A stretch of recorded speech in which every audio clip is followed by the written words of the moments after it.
This is Broad Radio. For you, by you. Broad Radio.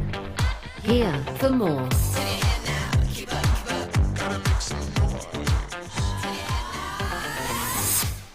Hello and welcome to Broad Radio. I'm Jo Stanley and my co-host today is the delightful Anjali Rao. Hi there, Rowdy. Hi, sweetie. How are you? It's good to see you again, love. You've been busy, but you can't tell us why. No. So I sort of paper over it when people ask me what I've been doing by, dodging and diving, ducking and weaving. Oh, yeah. Don't have to go into any detail. Yeah. It's all very under wraps at the moment, but as soon as I can talk about it, I'll be right here doing just that. Well, I know that I know what you're doing.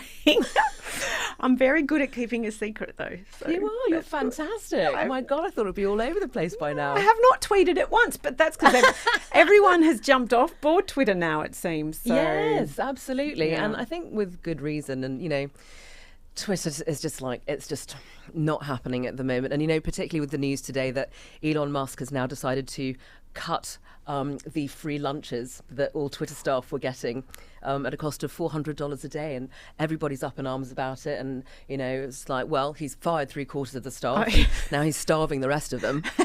Right. I was going to say there wouldn't be many staff left to feed. No, exactly. A couple of packets of Maggi noodles would have done that. It is so lovely to have you if you're watching and listening live. Of course, we would love you to follow along on Facebook, YouTube, wherever you are watching, and comment, share, whatever you're thinking. And you can catch up on previous episodes on Broad Radio On The Go, our podcast, wherever you get your podcasts. I have to announce that we have a new member of the team, actually. Ooh. Yes, it is our sign that I finally hung in our studios. We've been here. Oh, look, there's a bit. There's a video of me. I was like, what's that noise? Oh, that's the video of me. It's ever so exciting. Hanging the sign in our studio, in Broad Radio Studios. We've been here since March. I know, but it looks like dead profesh now. It's fully profesh. Yeah. I know, we're like a real unit. The thing is, I don't know, it's like when you move into a house and you don't unpack a box, right? I've been here a long time. Have you got boxes unpacked I've been in your in the house? same house for the last 4.5 years, and there's an entire room that I just don't go into. It's just full of boxes, mostly with my Real Housewives of Melbourne costumes in it. So I never want to see any of them ever again. You have to do a garage sale with those. Oh, that's a great idea. Yes. But yeah, I completely understand. It's like, that box is just staying there. I'm never going to unpack it. Is it because you're fearful? Because I was trying to work out, why have I taken so long? Since March we've been here and I have not hung that sign. And, we're doing so much work behind the scenes. So I guess I feel like I'm very, very busy building both the app. We're building our podcasting arm. We've got the studio up and running for hire if you wish. Head on to broadradio.com.au. But the sign itself felt like, I don't know, maybe I was a commitment phobe to this space. Oh, yeah. But, that could be it. Maybe it was just plain laziness. Well, there's partly that. It's getting the husband to do it because he's my handyman. Yes. But I think sometimes it's about being outside your comfort zone and going, okay, I'm committing now to this space. And is he aware that you don't like commitment? I've been married for 20 years. Maybe it's time to share that little piece of information. 20 years married, so thanks. I think I am a commitment phobe who's happily married, so that's well, weird. Congratulations on hanging the sign. I think, that says we've put our roots down and here's where we're staying. Yes. Oh, see, that makes me nervous even thinking about that. Like, instantly I've just gone, ooh. Oh, no. And I love our space. I love it. But I think it's about believing in yourself that you are actually working to create something and going, yes, I am doing it. And in putting up such a public thing, I'm actually doing it. Well, this will sort of solidify your commitment, I should think. You look at it and go, yep, that's it. Balls to the wall. Can't run away now. My balls are so to the wall. Practically flat. Nailed flat, absolutely. Notice that the sign is one I can easily take down and take with me. Right, of course. I didn't paint got to it. have that. That's right. We've got a beautiful show ahead for you today. We have Shivani Gopal, who is an extraordinary entrepreneur founder who I met 2 years ago, actually. And she sort of half mentored me at that moment, and she's now launched an app called ELLADEX, which is a mentoring app. Really Fantastic idea. Yeah, I love it. Because we need all the help we can get. And our next guest, well, our first guest actually, I wonder if they are people who are commitment phobes. I don't know about that. They have been touring a show called Love Sermon, a musical examination of love in its many varied forms. They're joining us from various parts of Australia. Firstly, it's been created and performed by writer Clementine Ford and musician Libby O'Donovan. We have Libby there, but I don't know where... And we have a bookcase. Where's Clem gone? I tell you what. I think she's a commitment phobe. That's it. That's what it is, isn't it? She's a commitment phobe. She's run away. I've got a very bad lag at this end. I'm in Ocean Shores in New South Wales. I've got a gig at Byron tonight, and it's apparently the internet here is just as casual as everyone on the beach this morning. It's very good. Well, it's a lovely part of the world to be in. And there's Clem. Good morning, Clem. Good morning. Sorry, I'm a couple of minutes late, obviously. No, you're not. I think we've started a little early. I don't know. Okay. It's great to see the two of you, and congratulations on touring this beautiful show, Love Sermon. The two of you on tour, best friends, singing and talking about love, going around the country. How much fun? Couldn't really get any better than that, honestly. It's one of those things that it can sound a little bit overwrought, and maybe some people will think that this is a bit cheesy, but it really does feel like a profoundly life-changing experience to be able to share something so intense with a person you love already, but to build on that love in ways that you didn't really expect necessarily, just that intimacy of performing together. And I guess being in such an intense environment, it's really very bonding. I'm very grateful for it. You know that when two friends travel together, it can either be solidifying or it can blow up that relationship. Yeah, certainly, absolutely. And you get your periods at the same time if you're still of that age. It's funny because I got my period in the first week, and then I was doing that sympathetic period pull to Libby, but it just quite wasn't coming. So for about 2 weeks of the show, the thing is that it's been really funny because we do have such a close relationship, and it's very, you can sense the intimacy between us when you see us perform and also when you see us post together on social media. And because we have this very binary idea of what romance and what love is in the world, both of us have had people say, "Oh my God, are you two dating?" And I find that, it's, wow. I'm not offended by that at all, of course, but it's just really interesting that that's the only space that we have in our brains for that kind of love for each other. The love that I have with Libby is more profoundly deep than almost any romantic sexual relationship I've had with anyone else. And it can be that, and that be okay. It's this idea that somehow, and this is something that we explore in the show as well, this, the very different kinds of love that we have in our lives and what they mean to us. And we talk about witnessing each other, and it's very much a show that emphasizes the ways that women in particular are able to form those deep friendships with each other and to know each other in a way that romantic love sometimes just simply can't penetrate the deeper recesses of who we are. And I found it really revealing, I guess, that people look at that and they can't see that is a very deep friendship that is, it's familial, it's romantic, it's, we're like sisters in so many ways, but we're also like lovers. And the only space that people have in their brains for what a love like that looks like is if we have to be dating. Yeah, that's absolutely right. And I think also that when you investigate concepts of love, that it changes with age, because I just remember as a teenager, when my best friend went off with somebody else, oh my God, the hurt was so deep, worse than any romantic breakup I think I've ever had. And I think a lot of us can sort of resonate with that as well. Do you think, Libby, that love and how we feel does change as we move through the years? I think it does. I think we feel it in different ways, and we have more or less at stake.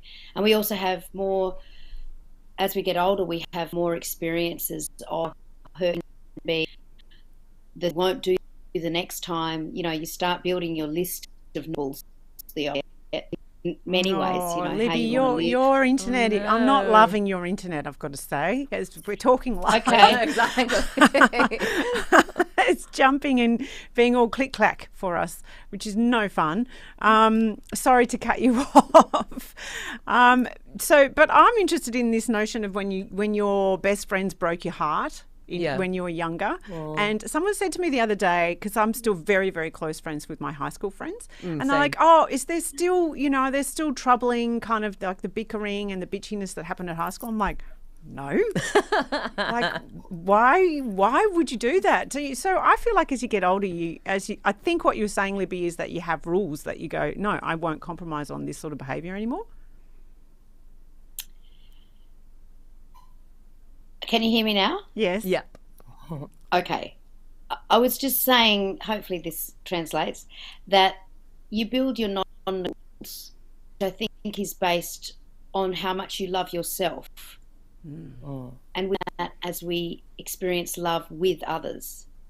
And they're not bad things, and they're not hard and fast rules, and they're not nasty. It's just like, I won't subscribe to being treated in a certain way or allowing myself to be treated in a certain way.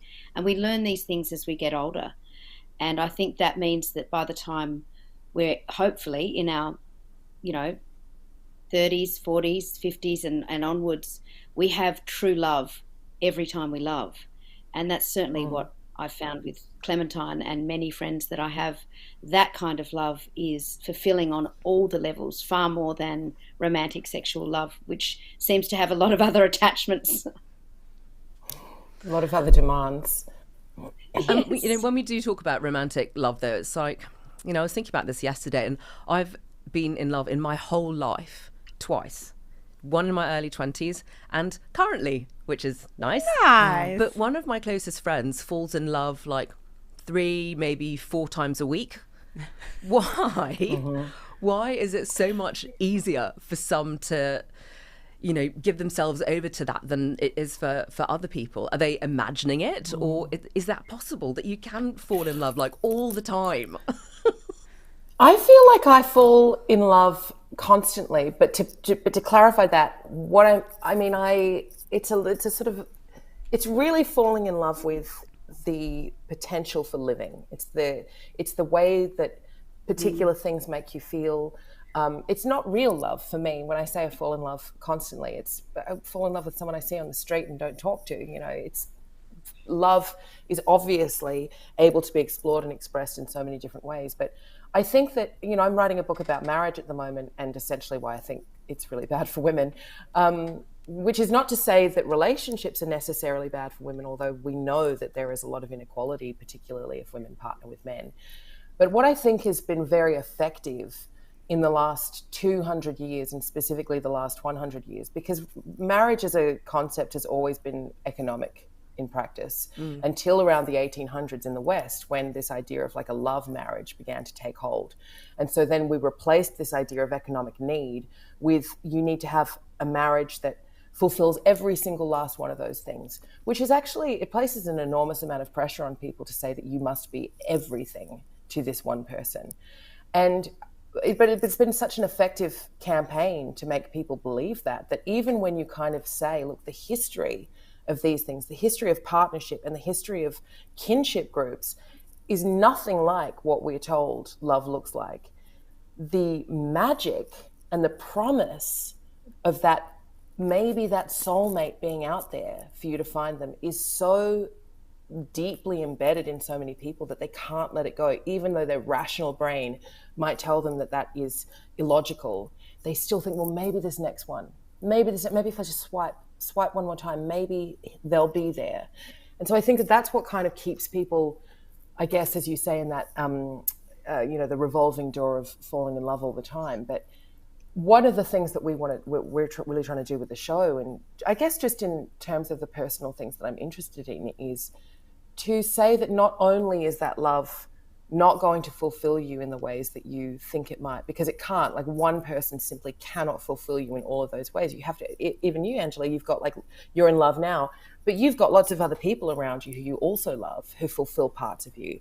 So to be able to say to people, you know what, you might not have a boyfriend, you might not have a girlfriend, but do you have lovers who are friends? Do you have family members who you're close to? Do you have love in your life? If you don't have love in your life in all of these other ways, and if you don't have love for yourself as well, if you haven't kind of reckoned with the fact that you are your longest relationship, you are born with yourself and you die with yourself, that is the longest relationship you'll ever have. And that is the one that you really need to make sure there is love in and there's respect and kindness to yourself. That if you don't have those things, then maybe they're more worth working towards than whether or not you just find another person to date. Because I think that the reason that people end up so unhappy in relationships is because they're trying to make them into something that they can't necessarily be. If the ways that you can know a romantic partner, even someone you live with, sometimes and often actually, I would say, is nowhere near as deep as the way that you can really truly know a friend, say, Joe, like someone that you've been friends with for 30 years. And I quote Beaches in the show because I think that it's an amazing movie about female friendship, and because it's about women and it's for women, it's just been dismissed as rubbish throughout the years, which is misogyny. And there's a scene in there where Cece, played by the amazing Bette Midler, is talking to her husband at the time. She's had this big falling out with Hillary Whitney, her best friend of 30 years, and she's crying. And she says, what will I do without a best friend? And he says, you've got me. And she pats his arm and she says, it's not the same. And that's so true. It's not the same. The way that we love our friends and the way that our friends know us and witness us and the way that we witness them in return is a profoundly different kind of love from the person we may sleep with every night. And for me, this is not true for everyone, obviously, but for me, the most rewarding and fulfilling and deepest loves of my life have been with my friends and not with the person I might be dating at the time. Like, I'm a ferociously independent person, don't want to shock you, but I love that my friends, I can be my full self around them, and there's no expectation in the way that in a romantic situation, you just do have to compromise. Necessarily bad all the compromising. You are a person in the world, particularly when you're a strong-minded woman.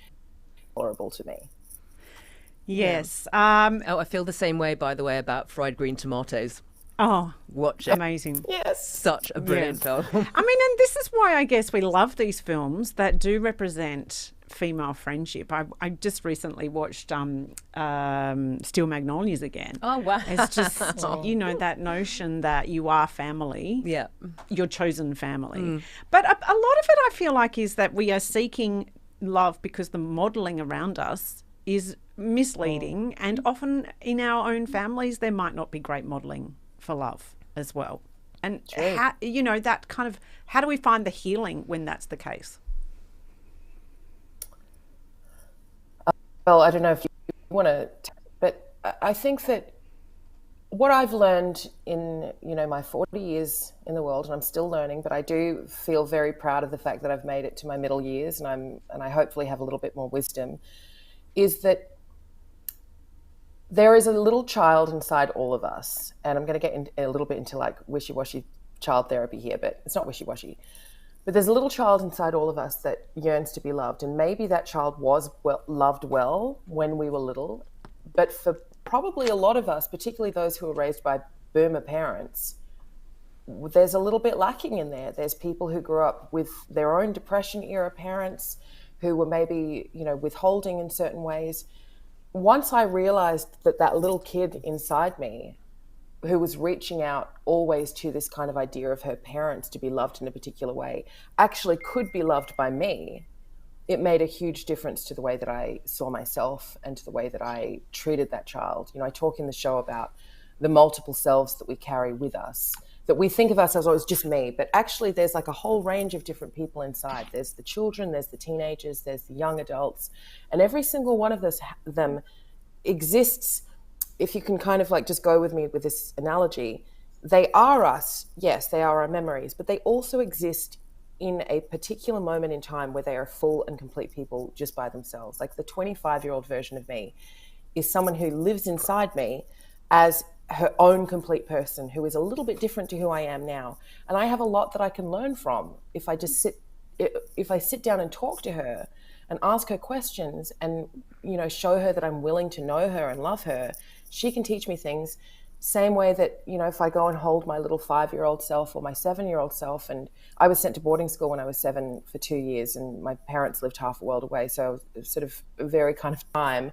And I feel like, you know, I say in the show that 7-year-old girl is braver than I will ever be at 41, having gone through everything that I've gone through in my life, because she didn't have anyone with her when she was young and in desperate need. And she also didn't have all of the experience that I do now to know how to navigate it. So she was going in completely unprepared, and I can sit down with her and I can hold her and I can give her the love that she needed then, that she didn't feel like she was getting.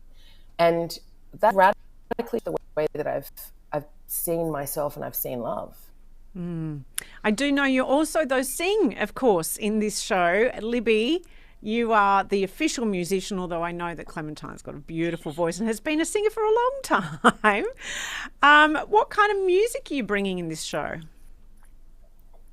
Well, excitingly, we have been writing original music for this show. So we started, when we first did this show in March at the Opera House as part of All About Women Festival, we put in songs that suited the sermon. So we talked about the best kind of music to sort of be a complement to the sermon. But now we have actually integrated music and written music together that completely speaks as part of the sermon. So now the music is definitely a flow on from the sermon. So it's in some ways it's like a whole musical and spoken word experience, and yeah, it's a beautiful thing. We just feel really connected in terms of writing music together as well. I think our friendship informs our writing, and it's just such a wonderful process. Yeah. Amazing. It Gorgeous. is amazing. That's so beautiful. I know that you have only just closed this tour, but you're planning on touring in 2023. Oh, we've got big plans Yes. for 2023. We sure do. Sorry, We want to take the show to. We are planning, fingers crossed, to do a tour in the UK. We've also got plans for new shows, a whole new concept. I feel like it's, you know, one of the amazing things, and I'm sure both you and Anjali, you and Joe can relate, is when you are a creative person, to constantly be given opportunities to build on that creativity and to explore new facets of who you are and what you can do in the world, particularly as you enter middle age, is just so, it's such a privilege to be able to do that and to challenge people's notions of who you are, I guess, and to keep challenging your own notions of who you can be and what life can hold for you. Like, life is if we're lucky, life is long, but if we're determined, life can be rich, and I'm excited about it. I love Fantastic. that. If Me we're too. determined, life can be rich. I know. It's amazing. I need some more richness in my life, that's for sure. Yeah. You're in love, though, love. Oh, I'm thinking about the other type of richness. The stuff that actually, you know, is tangible. Ladies, thank you so much for joining us, and congratulations on Love Sermon. I'm so happy that you're touring next year, because I can't wait to see it. I did miss it this time around, so I'm looking forward to it hitting our festivals next year. Mm-hmm. Oh, thank you so much for having us. We'd love for you to come and see the show. Sorry I had to move. My computer was running out of batteries. Oh, that's so totally fine. The Classic. technology, I mean, when it comes to love, you wouldn't include technology in that conversation. definitely because, not. oh, my God. So, yes, we got through jumping internet and all. Thank you so much, girls. Thank you. Take Have a care. great day. Thanks. Bye. All righty. It's a bit of a shaky, jumpy show. I think we were supposed to be joined by Shivani Gopal, who may be joining us now. There she is. Oh, my gosh. I'm so excited. Hang on, we've got to pull you across because we haven't even had a chance to do a sound check today. Are you there, Shivani? I am. Can you hear me? Hopefully all this time. Yes. Oh, Brilliant. wow. Lovely What to a see day. you. You know, it's nothing like flying by the seat of your pants a little bit. Totally. And don't we know how to do it so well, right? Well, listen, firstly, congratulations on your new app, ELLADEX. I was fortunate enough to meet you, Shivani, when you were kind enough to come on a podcast that we made called She Did You Can, which is leading into the launch of Broad Radio. And I spent like an hour with you doing that. And it was like a mentoring session for me. And now you've created an app, which is a mentoring app. Amazing. What do you know? Yeah, thank you. It's been, years in the making, to be honest. And here's my little one who is insisting on joining the interview today. Oh, hello, little one. Say hi. Hi, Hunter. Hello. Oh, Hunter. Oh, he's lovely. He's beautiful. We've got a sick baby at home, and excuse the messy kitchen in the background. It's just... when you say flying by the seat of your pants, it's just what you got to do. But that does not look like my messy kitchen. No, that's the neatest messy kitchen I've ever seen. No. Great. I'm happy to hear that. It's it was a 5-second last minute sort of dodge of throwing everything in the sink and making it look clean, messy. I'm sure we all know that feeling. I'm so sorry about that. What is going on today? This is the best day ever. So, yes, tell us about your app. Of meeting and yes, that was phenomenal. So thank you. The app has been years in the making, which is an absolute dream come true. For me, it's about giving women their own superpower of being able to have an unfair advantage to every success in career, money, and life.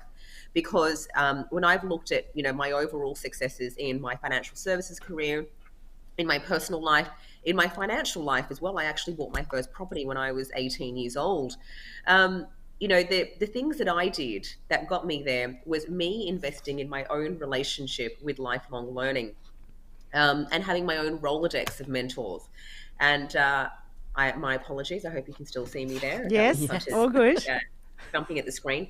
And I wanted to create a piece of technology that would enable women to access exactly that in a really easy way because, yes, I'm glad you're saying that. Because we all want for so much in life. There's nothing wrong with that. We all have so many goals, but life does get in the way. Busyness gets in the way. Sometimes naysayers get in the way. Sometimes we ourselves get in the way, right? And I wanted to create an easy way to help women be successful in their own way. And when I thought about it, it was about micro-learning, and it was about creating a daily habit to everyday success. Even if you could spend just 5 minutes learning about something that you're interested in, whether it be, your own sense of confidence, leadership skills, financial wellness, or anything in between. And so the app does exactly that, and it connects you with a Rolodex of mentors because you also need that in order to get ahead. It doesn't just take a village to, bring up a little one. It takes a village for yourself too. You need your network, and you need mentors who become sponsors, and that's exactly what ELLADEX is. I know that you say, Shivani, that in your 20s you were denied mentoring. What happened? Like in what particular way, and what sort of difference did it make to you? It made me really emboldened, to be successful and to do it in my own way. I was 21 years old, bright-eyed, bushy-tailed, and wanted to be an incredible financial advisor. And I knew that I had to get access to mentoring. I knew I needed to get access to support in order to get there. And I approached someone who I thought was phenomenal. And, professionally he was, but, certainly not as a human, because when I asked him, when I asked him to, if he could take me under his wing, his answer was a very blatant no. And in fact, he didn't think I could even, stick it out in the industry, and said, come back, I'm still around in 10 years' time. And I thought, well, I'll show you. And I did. And, about 5 years later, I ended up knocking him off the charts, actually. And he came back to me and said, we should work together. And I said, dude, I don't know if you know this, but I'm way beyond, you and your team now. And if you want to come work for me, let me know. But that process was really long. That process was really arduous. I did spend long nights, long mornings in the office. I was sometimes still there till 3 a.m., getting really, really good at my craft, because I knew that in order to be taken seriously in the world back then as a 21-year-old, I was probably 10 kilos lighter than I am now. I had braces on my teeth.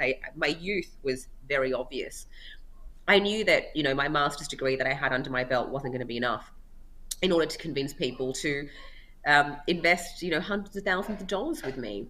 There had to be something more. I needed an edge, and that edge was really, investing in myself, in my confidence, in my lifelong learning, so that I could be strong and emboldened on my own.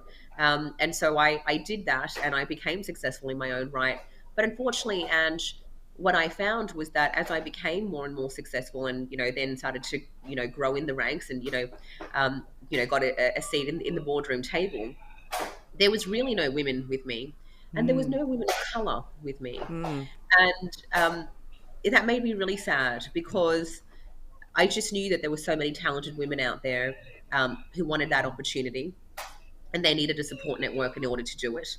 And success like that should not be an enigma. It should be a success path that you can follow. And that was so important.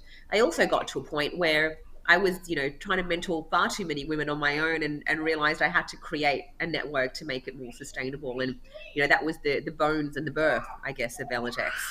I mean, that's sort of what I was thinking as well. It's like, we all lead such busy lives, at work and at home and all of that. And the idea of being a mentor to somebody, I think, can seem like just another big old spoonful of responsibility on top of this massive steaming plate of other responsibilities, do you think? What an image.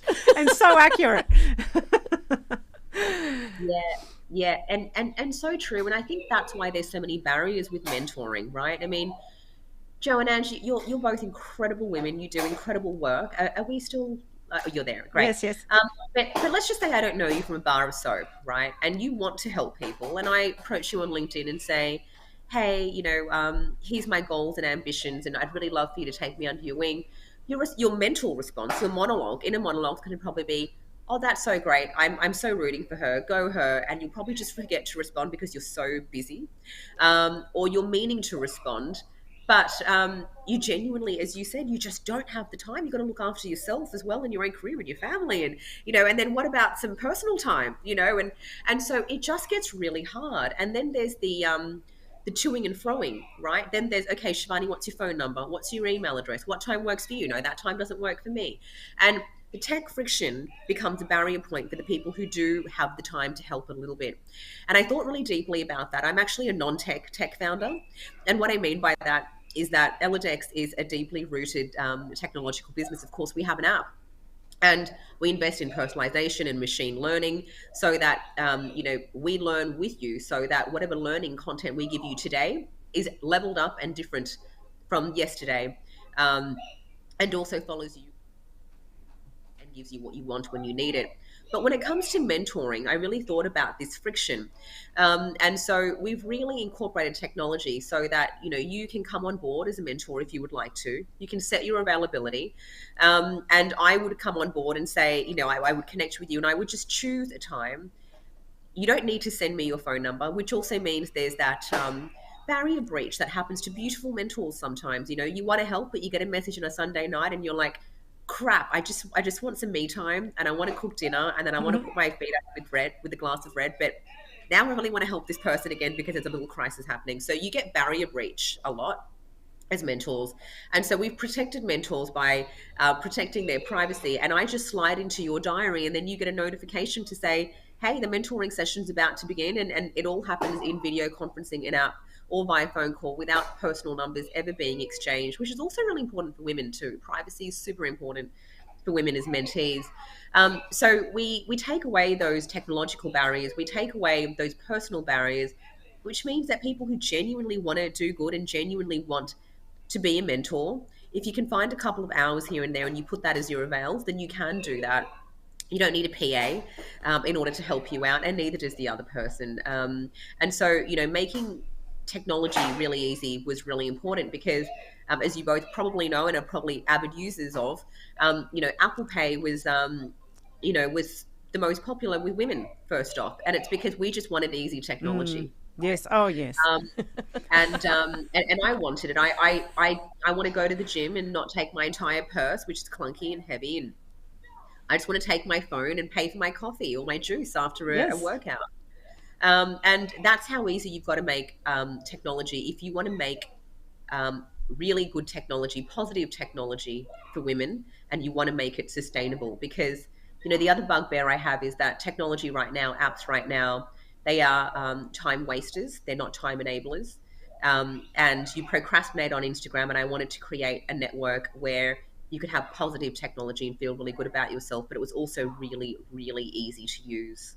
Shivani, I love the sort of the premise of what you have always done with Remarkable Woman as well, which is the precursor to ELLADEX. Don't worry, it's fine. Don't worry about the sound. But I do love the premise of what you do, which is that women do want to support each other.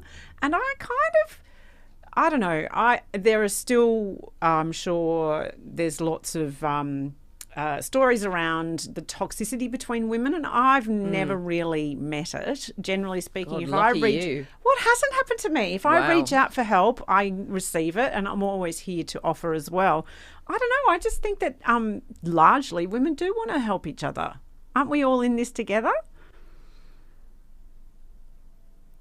Yeah, look, we absolutely are. And also, look, if you have a bad experience with one woman, that's really sad. But have you ever had a bad experience with a male colleague as well? And that's what I would say back to people who go, oh yeah, women supporting women, that doesn't work out. I had the worst female boss this one time. I personally have had two, right? We all have, but no five fingers are equal, right? And no, I don't think. I think what we need to be really careful of is that we don't, tar everyone with the same brush and, hold our entire gender responsible for one bad interaction. You are going to have some interactions with some women that aren't, that aren't particularly supportive of you.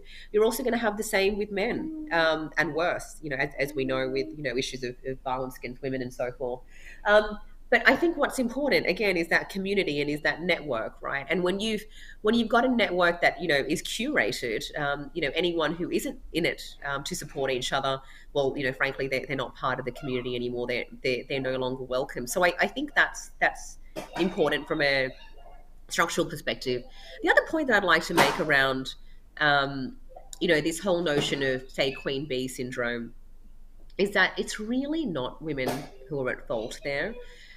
When there's only one seat at the table, and that one seat is available for a woman or a woman of colour because of a quota, for example, it is only very natural. It is our human bias to want to support ourselves. And so naturally that woman, that person is going to try to support herself. There aren't enough seats at the table for her to be of an abundance mindset and be like, there are 5 seats at the table. I'm fantastic. I'm going for one. And you women should join me. There's literally no room for that. Right? And that's why the boys' club is so plentiful, because there is so much room for abundance. There's chairs for everyone. Right? And so, what we really need to be doing is making sure that there aren't just one place for a woman. There's a whole table, that there's a whole community there, which is actually why, diversity, equity and inclusion in Australia, just giving you a heads up, we've done a major research paper on this. We'll be releasing it early next year.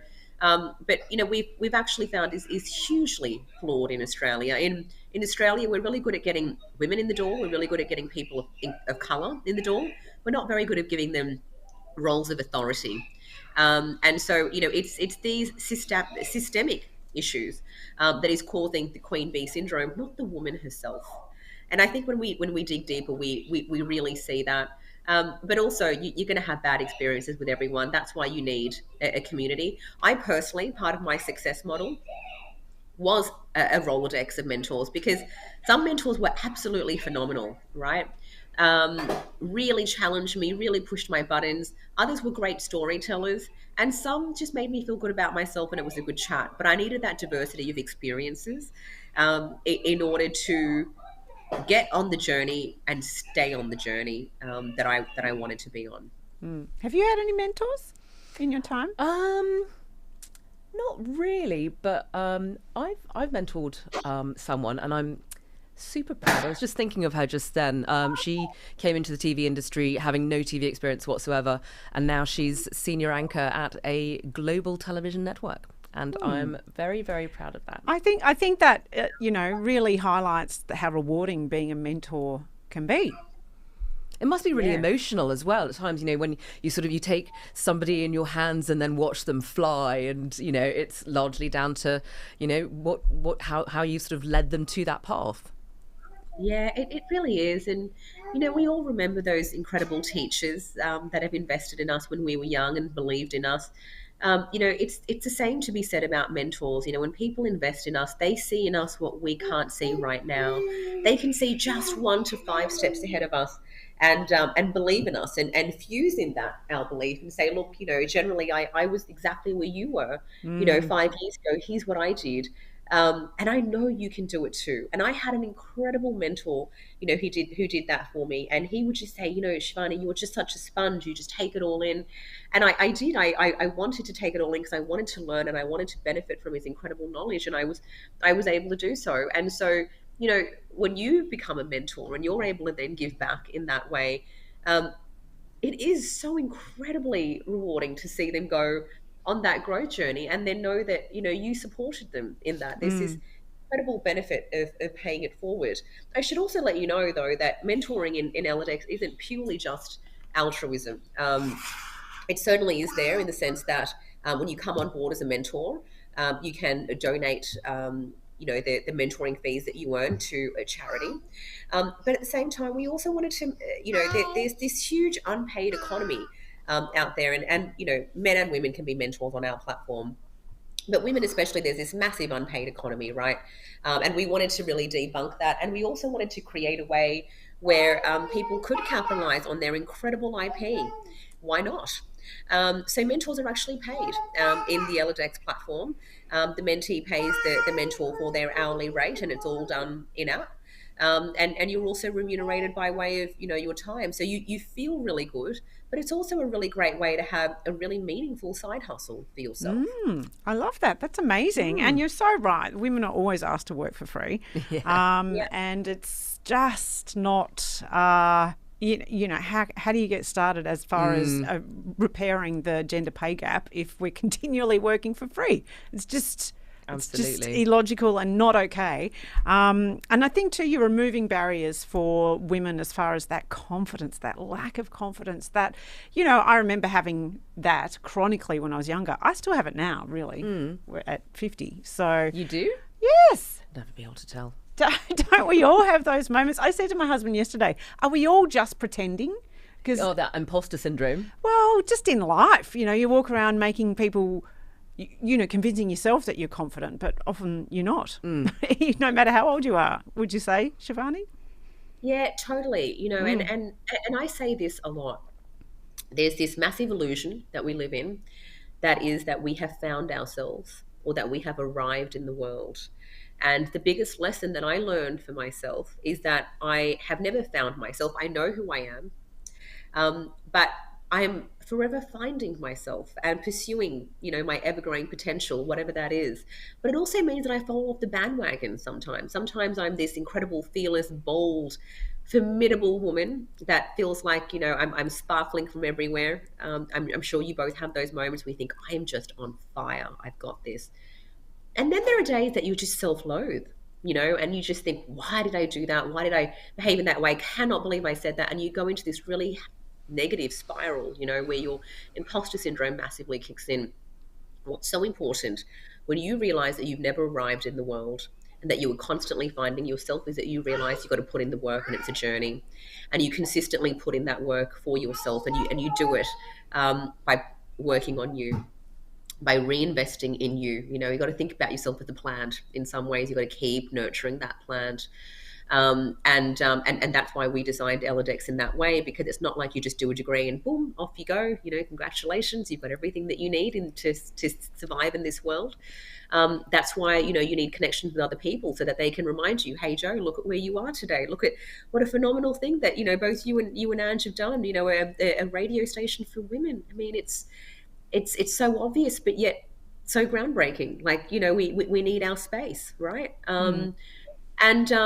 And you need people who remind you of that. So you go, yeah, I am really awesome. And then you tap back into things. And sometimes you need exercises to do that. One of the exercises that we recommend in the app is write down right now. I challenge all of your listeners to do this right now. If you're in the car, then mental note, do it when you pull over.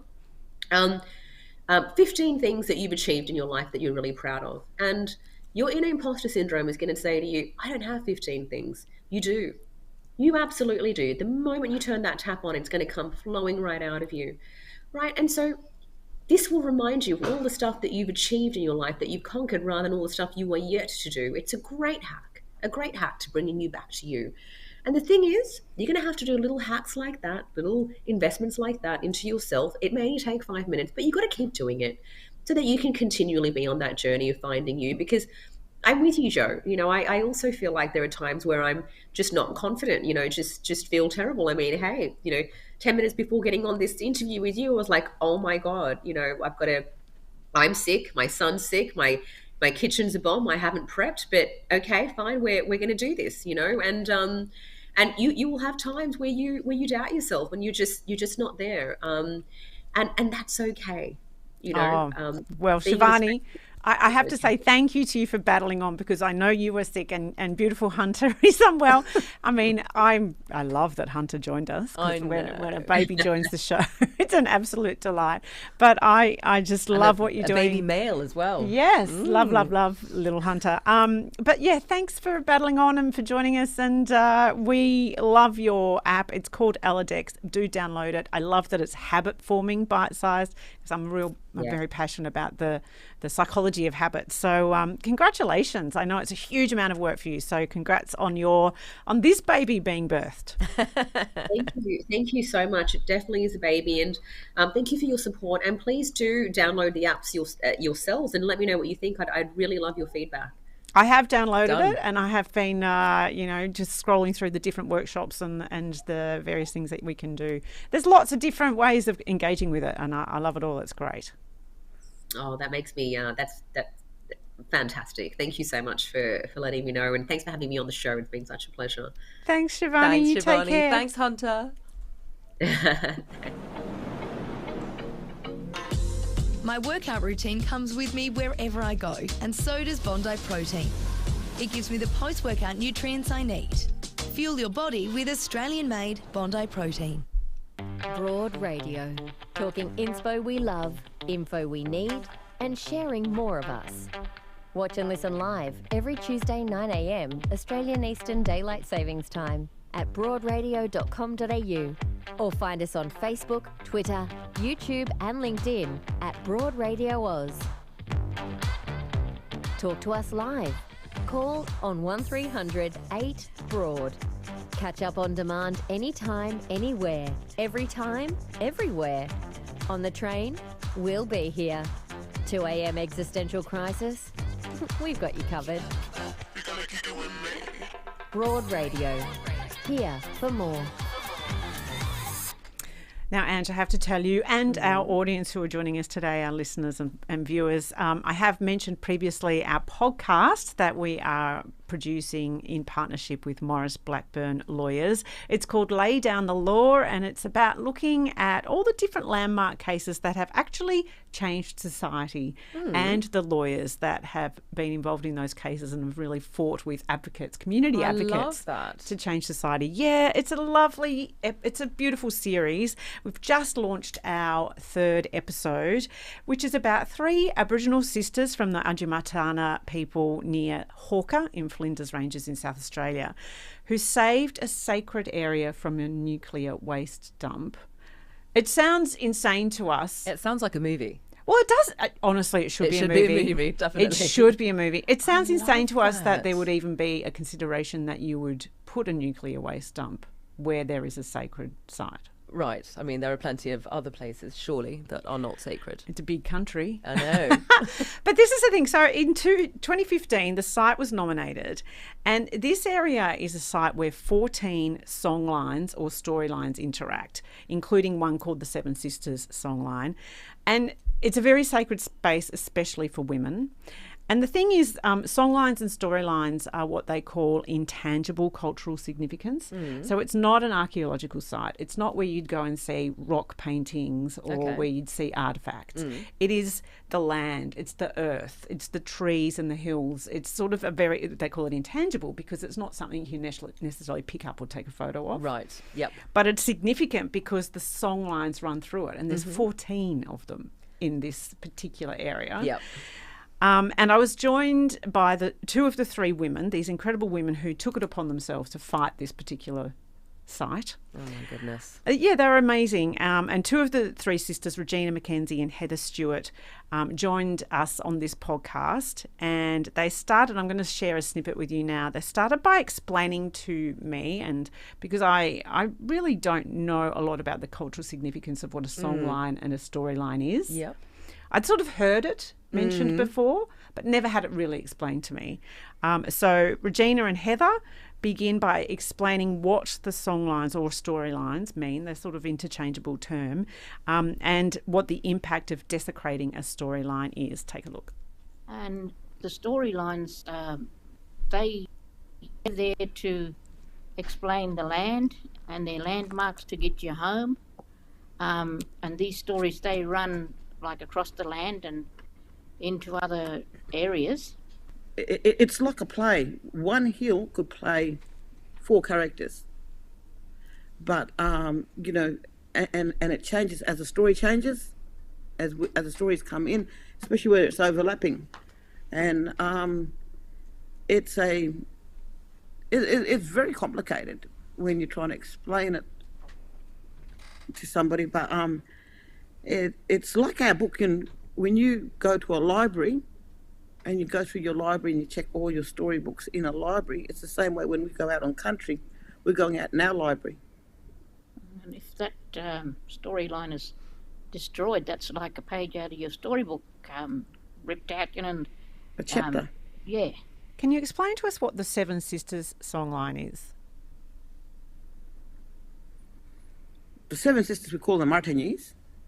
That is one storyline that connects every nation of Aboriginal people.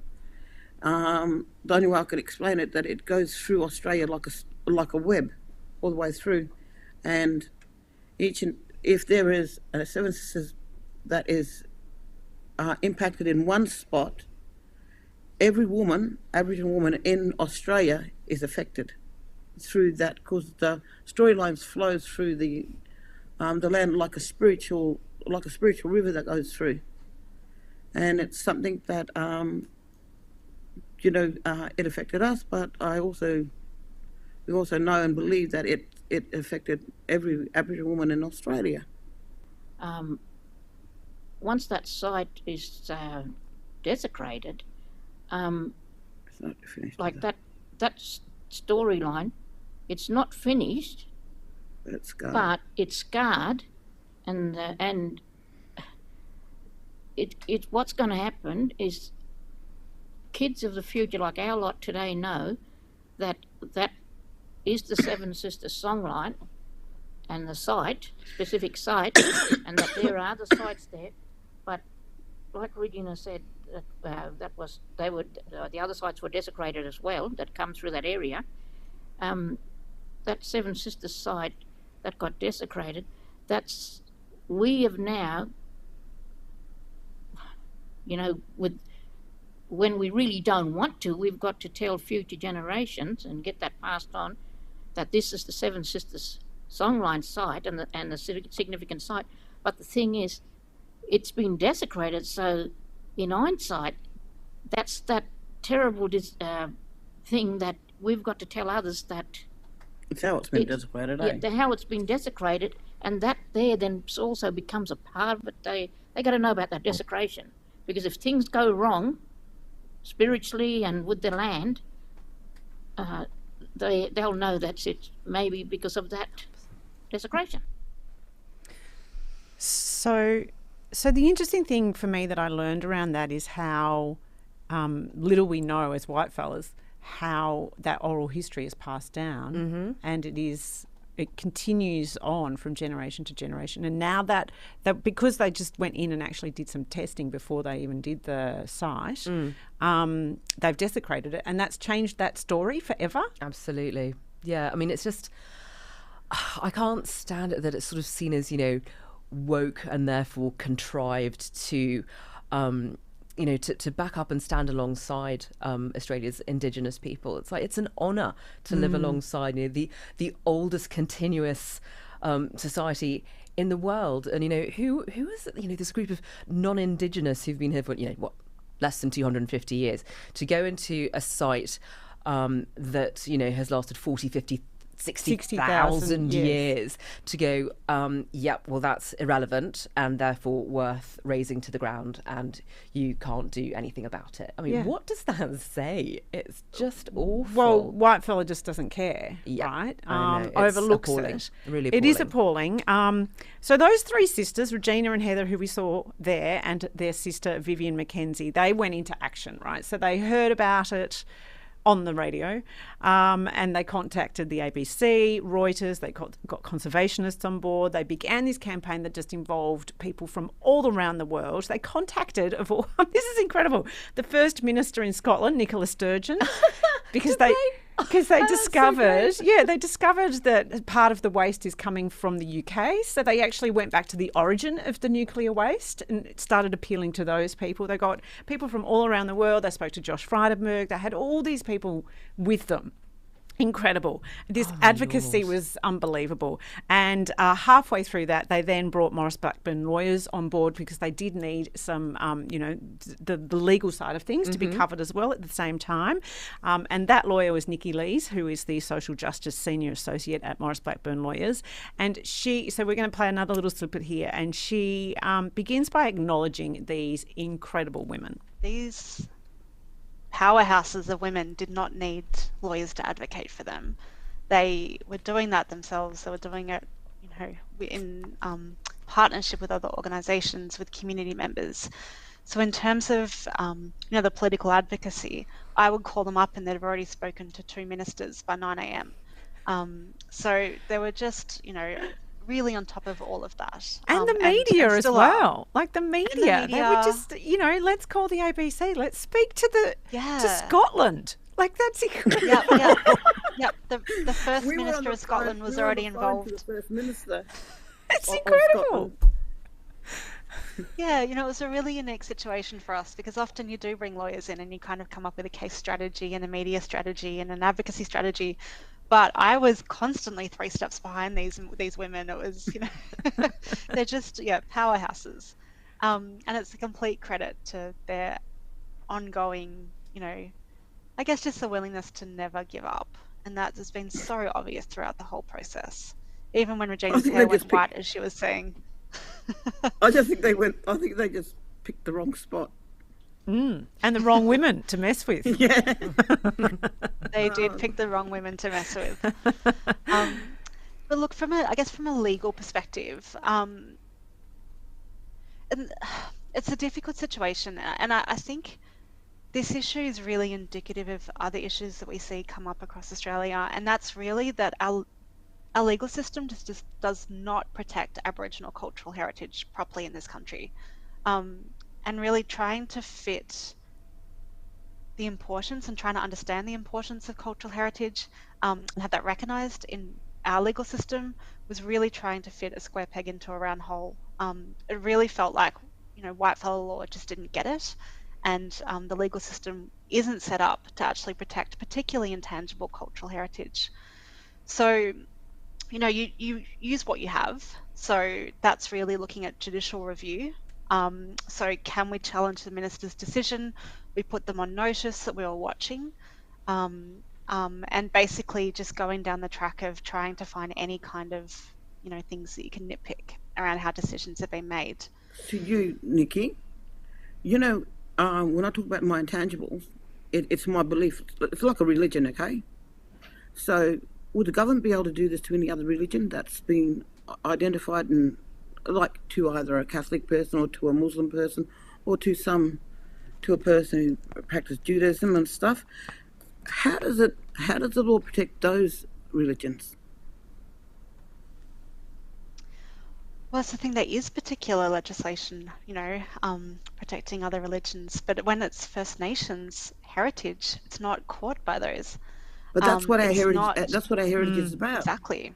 It's a Yeah. very Exactly. good question that you posed there, Regina, and I can see why you were such a formidable foe because it just cuts through the issue.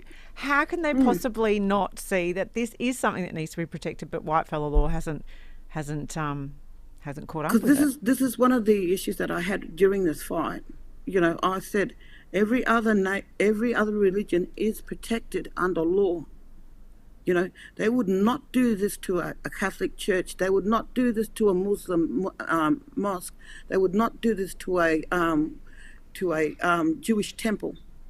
Yet they do it to my sacred places. Like when we went out there with the French people, and we stood them, and I asked them how important Notre Dame was to them, and they said very important. And they said that's our place of worship and all this, and they explained it to us what Notre Dame meant to them. Next day we went out and we stood out at Bandagoo, and as we jumped out of the car and they jumped out, and I said, "Welcome to my Notre Dame." I said, "This is my place of worship. This is where I come and talk to my old people and my old ones." And that's what the government needs to understand. That when Aboriginal people talk about our old ones, it is our creator beings. It is our creator who put these stories there.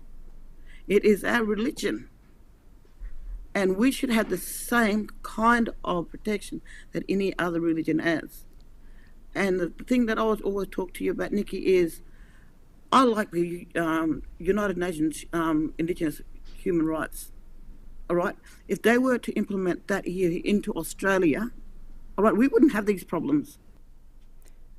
So the United Nations Indigenous Human Rights, we don't seem to comply with it here, which is, I find astounding. Absolutely. I mean, God, what those women did is so incredible. The town of Hawker has 400 inhabitants, but somehow these three women managed to bring it to global media attention, like media outlets all over the world were talking about this.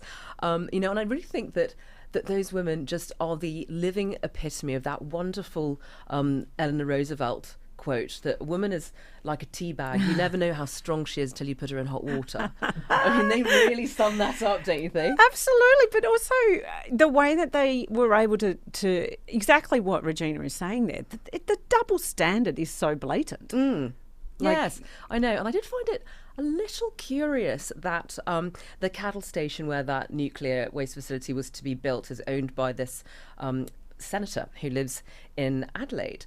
And that particular senator once chaired a Senate committee on storing centralised nuclear waste. Isn't that curious? And what you actually have put your finger on there is the way you can have a site nominated. Individuals can nominate the site, not the government. Yeah. And that site was nominated by an individual. Yes. Something to ponder on.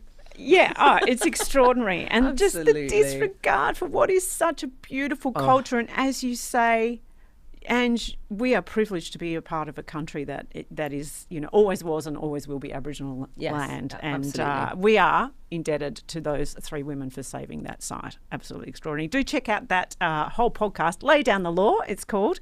This episode is called Saving a Sacred Site. But episode 1 is about safe access zones for women around abortion clinics. Beautiful story and really, really empowering.